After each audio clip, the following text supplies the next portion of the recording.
Well, welcome to the live stream. um, hey, Christian. Hey, good to see you.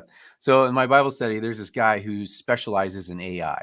He works for a big credit card company. I mean, this is the type of guy you want thinking about AI because he's kind of concerned about the world and AI and things like that. Well, I was like, I'm going to do this webinar on how to use AI as a personal assistant. And I said I was even giving it some prompts around symptoms and if it could actually identify like diagnoses. And it said, based on the DSM-5 or whatever. Well, in the background of this Bible study we were having, he like found a digital copy of the DSM-5 and then created his own Chat GPT isolated box of just for the DSM-5. And he's like, I'm going to send it over to you. You can play with it. I was like, interesting. So I don't even know how that works yet. But welcome. I'll go ahead and get started. Hey, Deb. So what you could do, Deb, is I don't know if you can remove yourself or you can turn off your screen. You don't have to be a part, but you could also say, hey, Brent, I see this question or something like that. You can interrupt me at any time. So I'm going to bring my Notion document to the page. All right. So the webinar topic today is how practice owners can leverage AI as their personal assistant.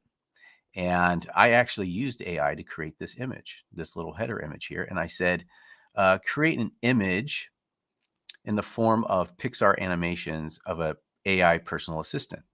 So you can kind of see it was, but if I can zoom into the background just a little bit more, you can kind of see the outline of kind of a Pixar, animation a little bit of what you would typically see with Pixar. So, not too bad. And it imagined itself as a robot. All right, so give me a thumbs up if you can see my screen okay in the chat.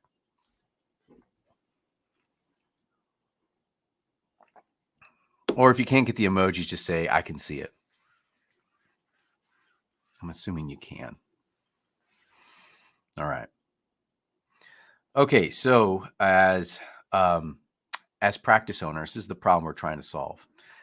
As practice owners, you're busy and you're being pulled in several different directions. And sometimes you're being asked, thank you, Christian, being asked to do something you know nothing about, and you just need a little nudge to get going in the right direction. So AI can help you be that nudge as your personal assistant and more. Like, for example, how to write a rejection letter to an applicant who might be wanting to apply for your practice, or even to a client. It's just not a good fit. How do you do that? Maybe you just need a quick help, a quick prompt. Maybe you need to create some social media or blog post or create website copy or create an improvement plan for one of your employees or create an ebook or lead generator or possible help with a diagnosis. Because believe it or not, AI has read the DSM-5. A little bit about me here. That's my family. About 7 years ago, my wife came home. She was getting her license.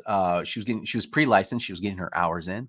And as she was getting towards the end of that time, she says, Brent, I actually want to start my own private practice when I'm fully licensed. I want to work just with kids and I want it to be 100% private pay. I don't want to deal with insurance. This was 7 years ago. And she said, Brent, I need your help. You have to do the branding and marketing. Well, the only problem is I didn't know how to do branding or marketing. I didn't have a marketing degree. I had a music degree, a music background. So I know Jim can can sympathize with me a little bit there.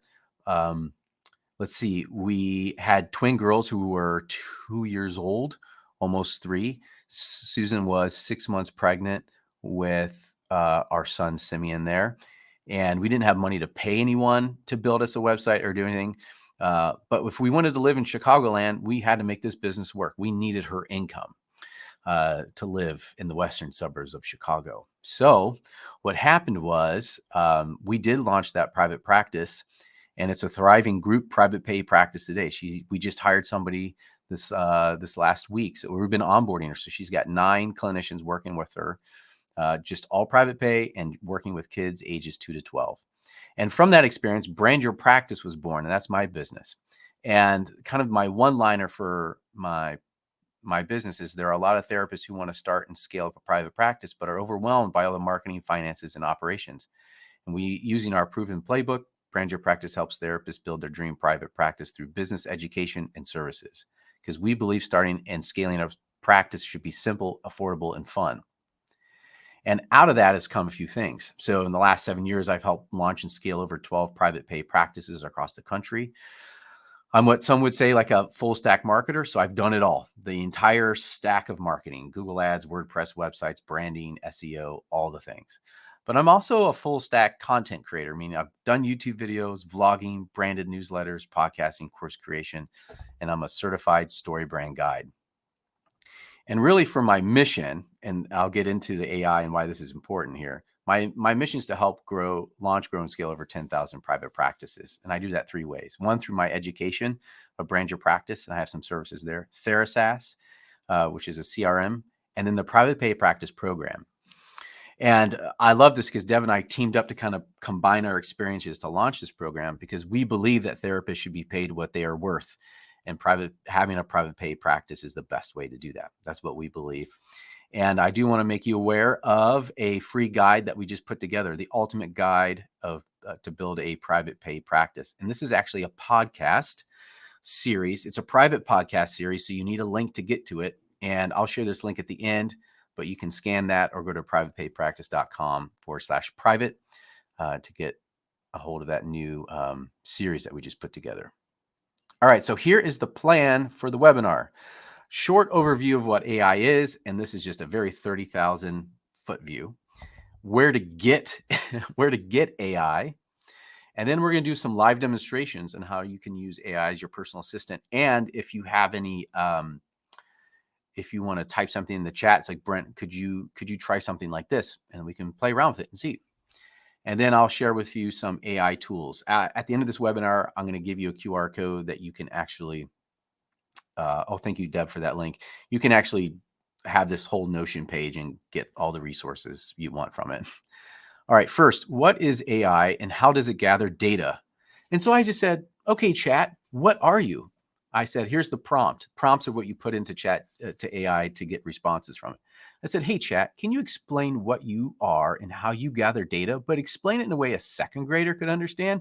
Also, feel free to provide visuals. And this is what it wrote. It said, hey there, I'm like a super smart robot that can talk to you. Imagine if you had a really, really big book with all the stories, facts, and pictures in the world. My brain is like that book because I read lots of things from the internet up until a point, and that's important. And I remember them to help answer questions. But unlike a person, I can't learn new things after my bedtime, which was April 2023. That means I don't know about things that happened after that. Just like if you had a book that stopped telling stories from a certain point. And I can also make pictures. It's like you told me to draw a dragon playing basketball. I can make a picture out of that for you. Let's make a picture together. How about we make a picture of a friendly robot reading a big book with kids? Let's do it. And so it created this. So ChatGPT, this version, Chat 4, is relevant until April 2023. That's when its knowledge stops. Now Chat 5 is going to be, even more recent as they update it. So that is how AI describes itself, as if a second grader was in the room. Where do you get AI? So ChatGPT is built by OpenAI. They also have a phone app that I've been playing around with it. You just walk around, ask it questions, and it will answer you. There's a free version. It's 3.5 is the free version. The paid version, which I use, I finally ponied up for it. It's $20 a month. That's the most up to date, and it sounds a lot less like AI. It's not as rigid. It's actually more conversational. Bard is another AI. That's Google. We'll also kind of play around with Bard a little bit today. This is free. Claude.ai. This is also a free version. It's built by Anthropic. It's former OpenAI employees put this together. Grok is the newest one. This is Elon Musk's. You have to pay for this one. If you are a Twitter or X premium subscriber, you get access. I'm not on it yet.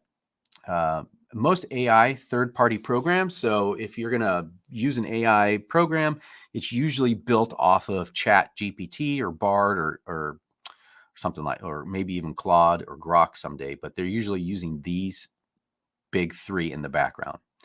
Something important to know is do not use personal identification in the prompts, because what the crazy thing about AI is that it uses the information you put in it to make it even better. So don't put your client information in there because then you're essentially giving that away. It's all open. All right. So one thing before we get into the live demonstration, here's an example of AI doing cool stuff. I have one here. So this is from a Twitter. So what happened? This guy, he said, I gave ChatGPT a vision, the plot vision. Okay, so ChatGPT has this thing where you can send it pictures and it can analyze them, right? So he plotted out by hand the fifth book of Harry Potter, chapters 13 through 14. And you can see here the chapters on the left, the time of day that the action was taking place, and a bunch of little titles, right?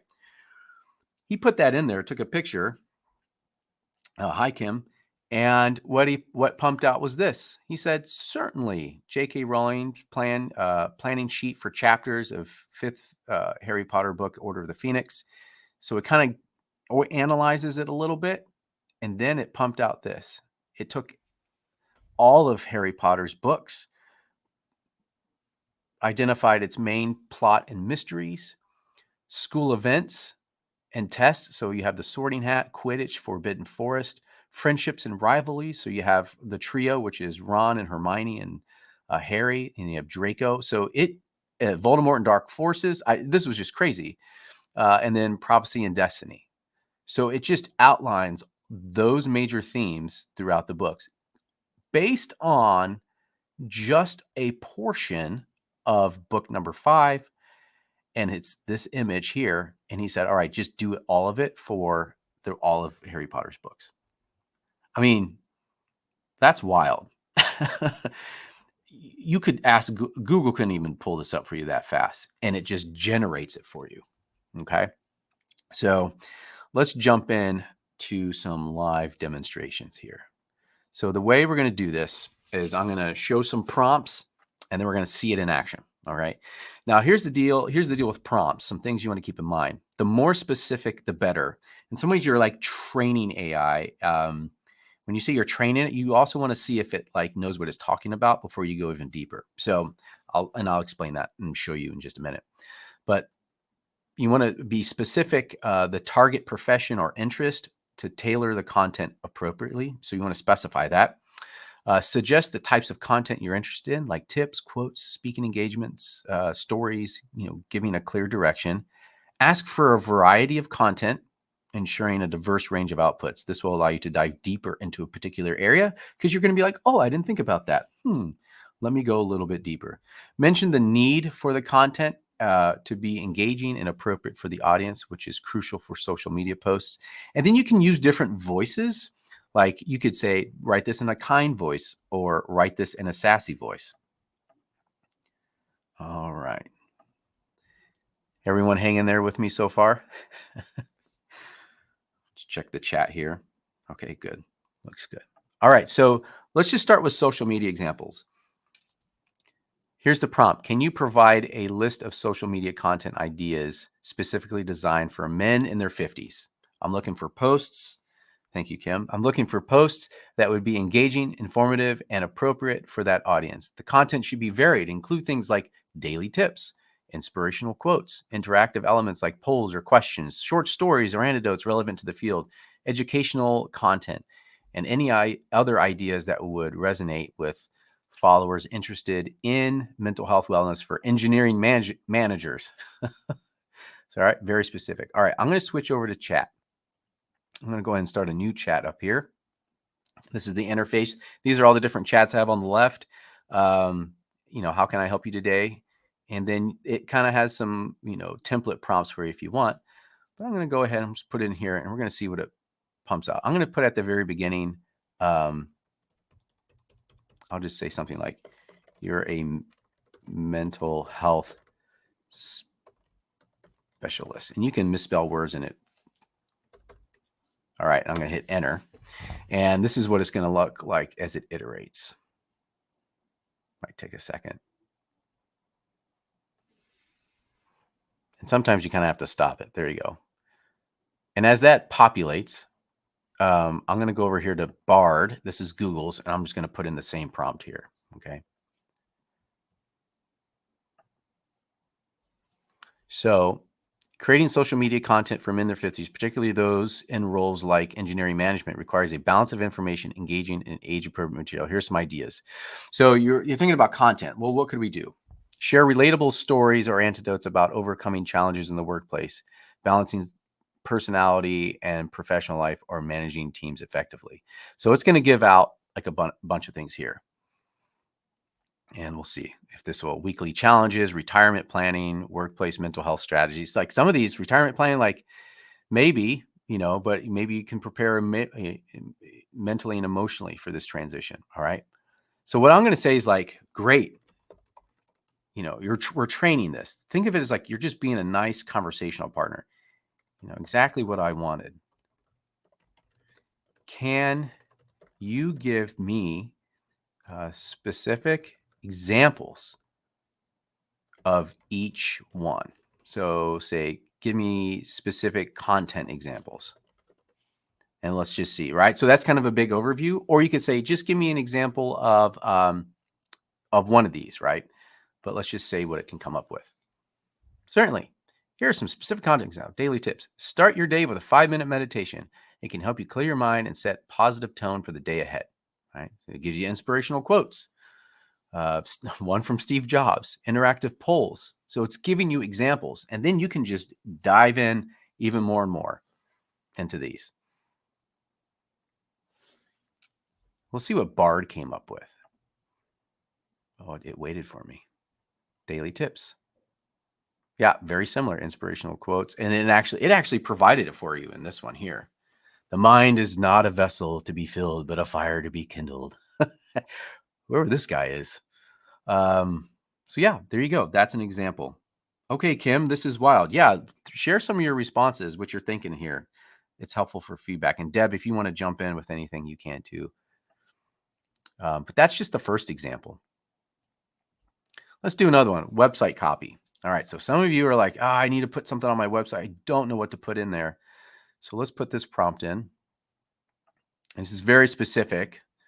You are a website expert web designer. Can you outline a therapy homepage starting with a header and provide one H1? This is like SEO related for the top section of the website and H2 titles for each section below. The section should include a plan to get started with counseling, testimonials, and other popular sections you think would convert client leads into clients. The therapist specializes in couples. Okay. Absolutely. Here's some stuff. And let's ask Bard as well at the same time. All right. We'll see what Bard comes up with. Hero image, right at the top, a warm and inviting image of a couple sitting together, smiling and talking. Perfect. H1, nurture your relationship, couples counseling. Yep, that's great copy. That's something I would use. Call to action, schedule a free consultation. It's like it's reading my own websites that I built. H2, your next section, reclaim your connection, right? Here's some text you can add to it. I mean, it's wild. And this is stuff that I would recommend. This is not anything that I would not put. Like, here's a checklist. Yeah. Comprehensive couples counseling services. And you put a checklist out. Look at that. That's great. Let's see what chat came up with. Header, logo of the therapy, navigation. Well, it's breaking it down for you really good. It hasn't provided any copy, a call to action button. Oh, here's the copy. Sorry. That's like the header navigation menu. Here we go. Revitalize your relationships with expert couples counseling. Not bad. A brief introduction about how they can help couples improve their relationship. So this is supporting text. So they're saying basically write this yourself.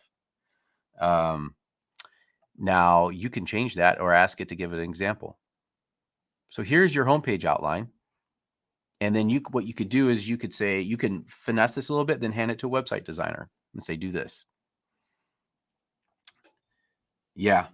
Holy cow. I might actually be able to carry out my dream and still have time to sleep at night. Yes.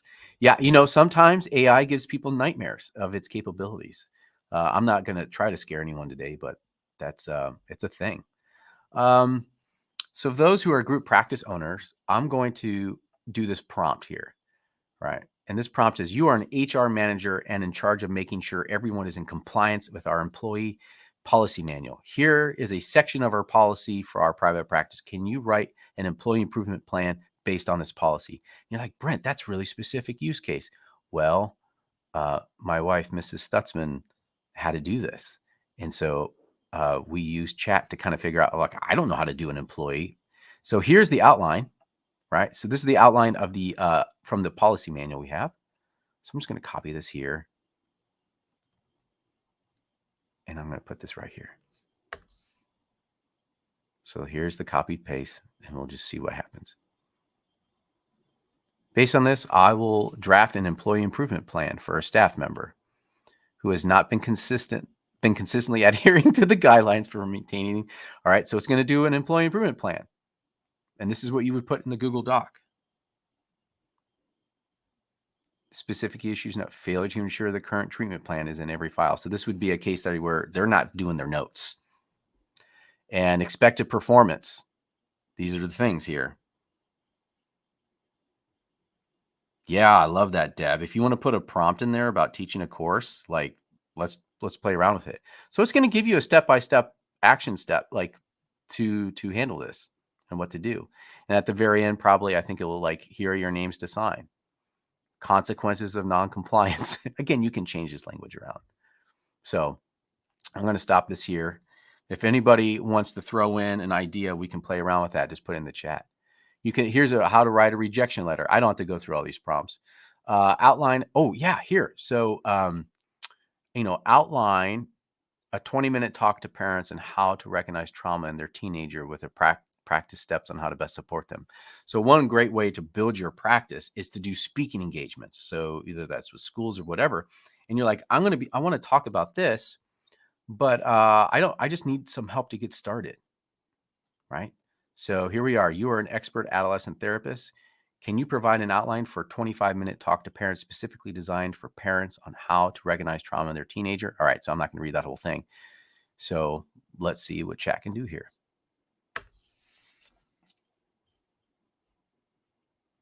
Yeah, Christian, I can actually, all those prompts are on a Notion page, and I'll be able to share that with you. Oh, Deb, nice. I'm gonna take it. There you go. Oh, look, there's the prompt. So I just need to be able to copy it. Oops, that's not what I want to do either. So that's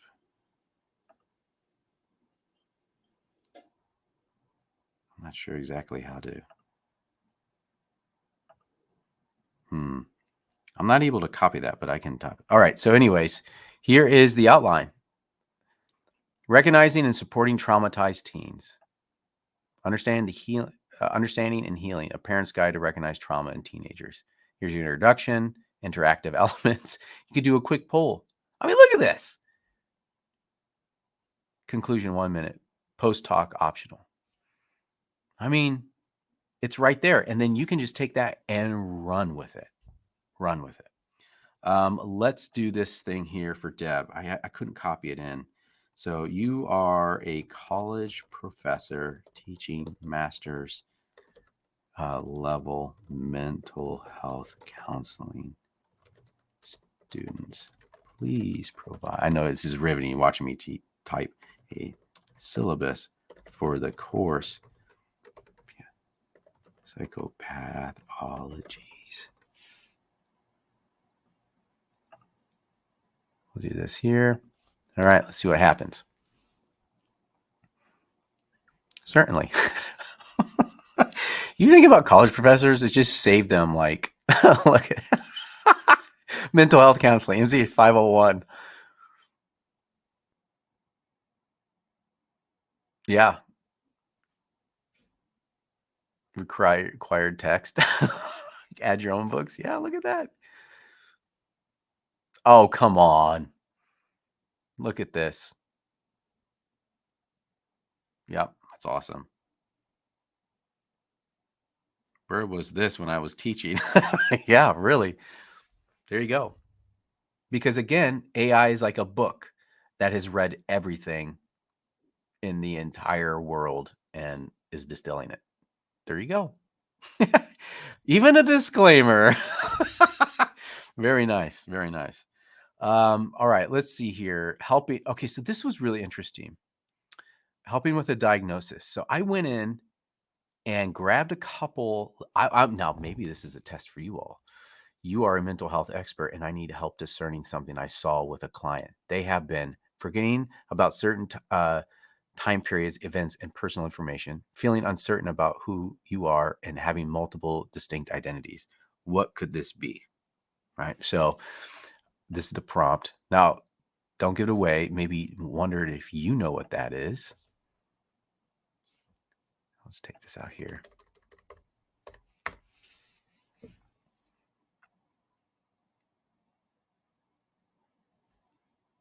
Based on the symptoms you described, forgetting about certain time period, blah, blah. This could be of dissociative identity disorder, which is right. I just grabbed a few of those from Google, and it just outlines it for you.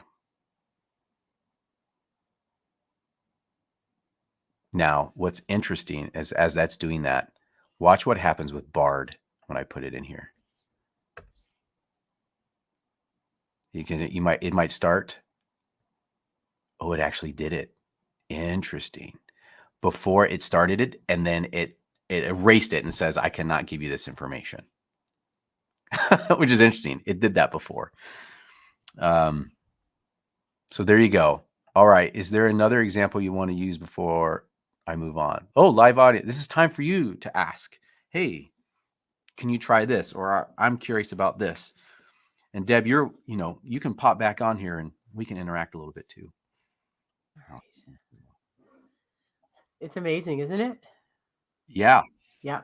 And I think the nice thing about it, Brent, is that you don't have to use all the stuff, but I know what it does for me is that it gives me pause to think about things I didn't think about before. Like it gives Oh, me ideas of directions to go in, even if I'm going to do the content myself. yes.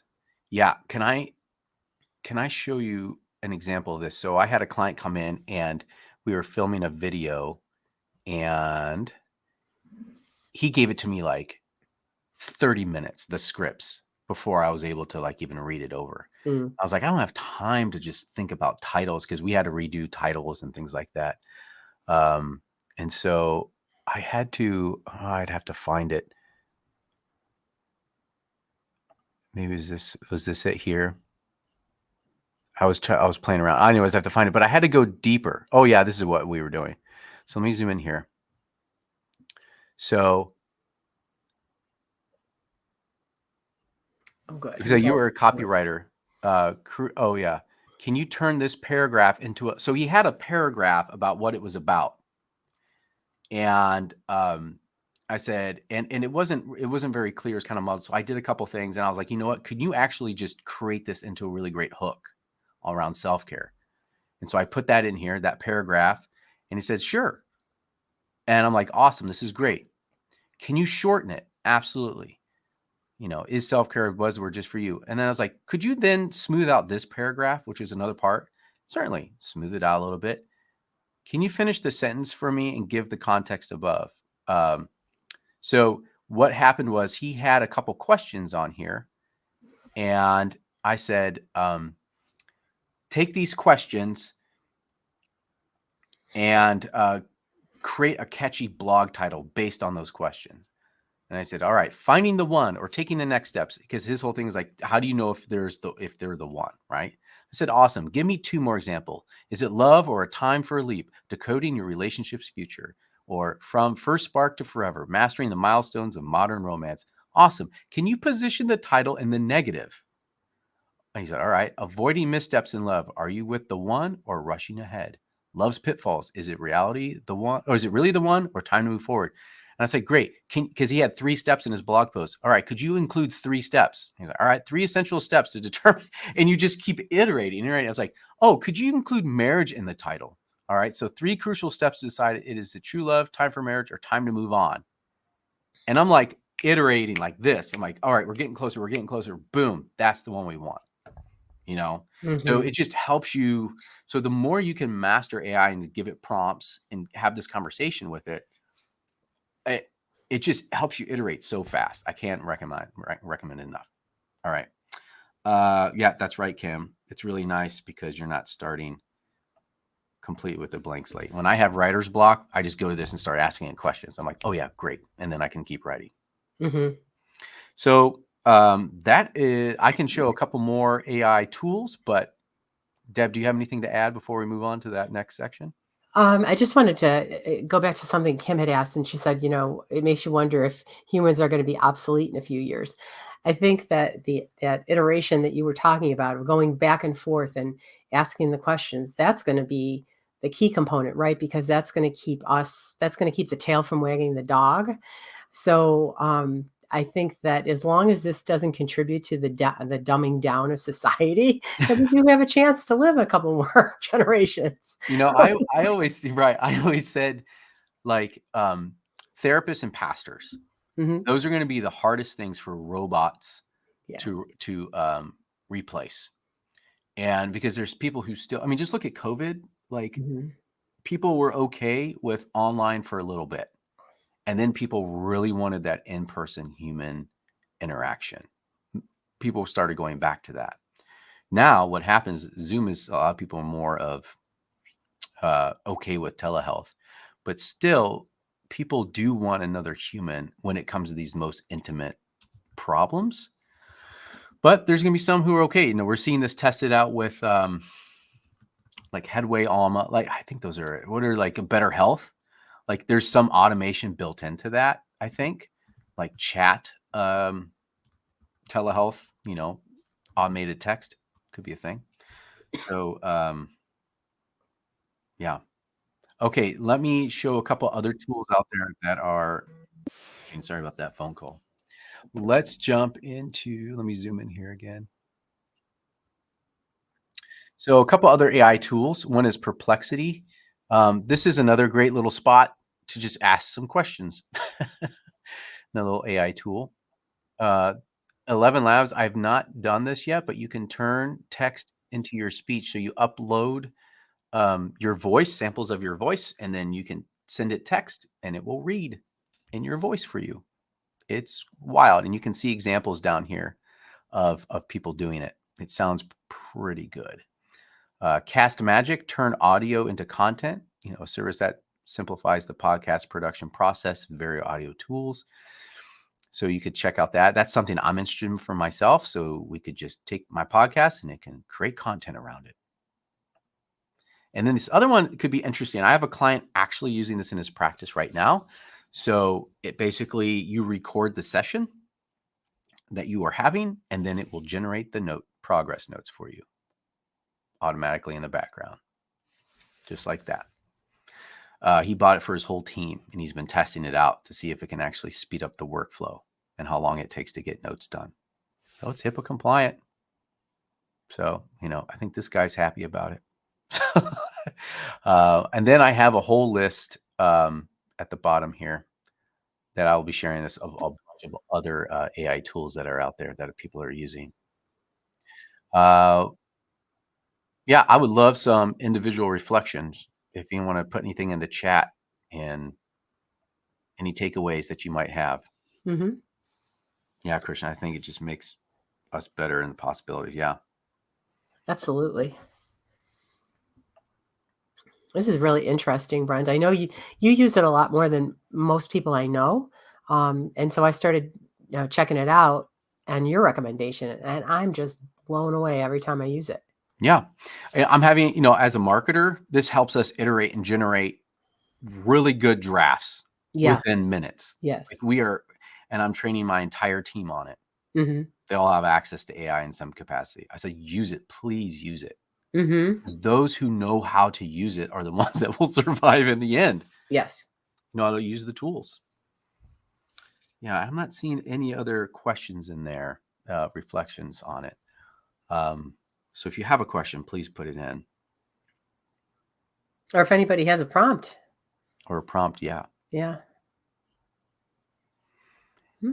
I'll wait here. I'll put these QR codes up here so you can scan. Mhm. I'll zoom out just a little bit. Brent, I think that part of growing private practice, especially a private pay private practice, is being able to communicate with with your ideal clients in their language. And that's why I go back to one of the first examples that you used when you were asking specific questions about that demographic and what Mhm. people are looking for. I think it's good for us to speak directly with these folks so that we know for sure this is what they're looking for. But this is a great place to start. Yeah. And then if you can ask about how to word it in a way that it is compelling, that helps, I think, in a place where a lot of private practitioners kind of sit back when they have to write a web page or a flyer or some kind of a thing that they're going to put out there. They get nervous about what they're going to do. That's right. So if you can get this little bit of a push and with a little bit of confidence, I think it might help people to reach the people they're really looking to reach in order to build that private pay practice. Yeah. And that part of as you build a private pay practice, like people are wanting to know, can I trust you? And you need content around the problems that you are solving for these people because that's how you build trust. People will Yes. consume the content on your website. So if you're like, I'm just stuck on what I need to write on my website or just stuck on any of that, just ask chat and see what kind of answers they have. Yeah. Wanted to show this too because I see a question down there we'll get to. So can you write a rejection letter to a job applicant in a sassy voice? Sure. While still maintaining a level of professionalism. Oh, honey, where do I even begin? First off, kudos to the bravery to apply to the job. It's not every day we see someone shoot for the stars with gusto. Now, let's get down to the nitty gritty. You're probably perched on the edge of your seat, heart racing, hopeful. Well, brace yourself because I'm about to spill the tea. Unfortunately, and I mean this in the nicest way possible, your application was like a decaf coffee. It just didn't awaken our interest. We're on the lookout for a triple shot espresso, bold and robust. But hey, come on, let's get your spirits down. Think of it as being a way like a trendy top you ordered you ordered online. Super cute, but it's not the right fit. It's not you, it's us. Well, maybe it's a little bit of you, but mostly us. So, I mean, enjoy. Yeah, so that's kind of funny too. All right, let's see here. Jane, she writes on here, not a question, but I have been struggling for years how to understand I can carry out my full business plan when I'm already overloaded. This may be an answer to speed up the development. Super excited. Yep, Christian, we'll get a list of all those tools. If you scan this this will take you to this exact page that I'm sharing right now, and um, you can have everything that's on that page, all the links. Is scanning it the only way to get it, Brent, or will we send it out as well? Well, yeah, we can scan. Yeah, we can send it out as well. So if you want to, Deb, if you want to scan it, send it in follow-up. It's just a really long URL. Here, I can probably just put it in here. I'll put it in the chat. Oh, that'd be great. Try that. I know on the replay the chats won't be there, but you can get that. Mm-hmm. That's the Notion page. But folks will have access to the replay. Yeah, I think it'll be open for a replay for a little bit, and then we can figure out a way to download it and put it on our stuff and send it out in an email. So, okay, great. All right. Let's see here. I will remove that. That is the webinar. So thank you all for joining. Oh, 42 minutes. It went by. So Yeah, it did. Minus the how do I get Deb onto this Now we webinar? know. I should ask chat. All right. Well, thank you everyone for joining us. Please Thanks. avail yourself to all the resources that are in the webinar, and definitely go check out privatepaypractice.com if you're interested in growing a private pay practice, and also the free resources that we have there too. So, all right, Deb, good to see you. Brent, thank you so much. This was very interesting and very compelling. I think people will be on their computers today. Yeah. And hopefully this is the first of many more webinars to come. So, Mm-hmm. all right. Yep. Thank you. We'll All see you. right. Take care. Bye-bye. Bye, everyone.